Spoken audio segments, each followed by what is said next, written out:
Hey folks, Tom Casey here. Today I'm going to talk to you about water heaters. Water heaters have an average life expectancy of about 10 years or so. Do some last longer than that? Well, sure they do. Do some last less than that? Unfortunately, yes, that's true too.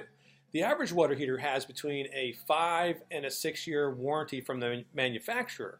What does that mean to you? That means that the manufacturer is betting with their money that this tank will last at least those 5 or 6 years.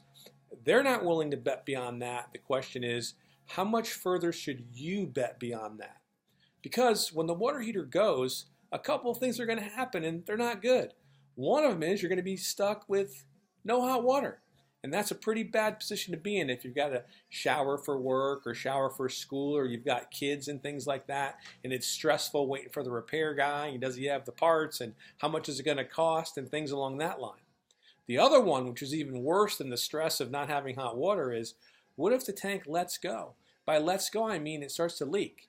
And it could leak one of two ways. It could either drip, drip, drip, which is a nuisance and you can mop up and clean up, or it could be a gusher and whoosh, leak and pour all over your basement, your crawl, your garage. If it's up in your attic, down through your ceiling, and we're talking disaster. And that's if you're home. What if you're not at home and it gives out and it leaks and you don't discover it till you come home at the end of the day or you return from a trip or something like that? Meanwhile, you've been pouring this water all over everything. We're talking disaster.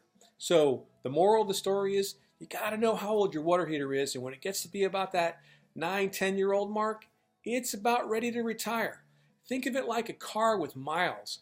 You could drive a car for 100,000, 150,000, 200,000 miles, but at what point do you start to risk either a really inconvenient, stressful breakdown where you're stuck on the side of the highway, or a major expense with a blown engine or transmission or something where you are totally screwed? So, moral of the story, know your water heater. 9, 10 years, start to think about replacing, upgrading it, retiring the old one, and we could help. Boom.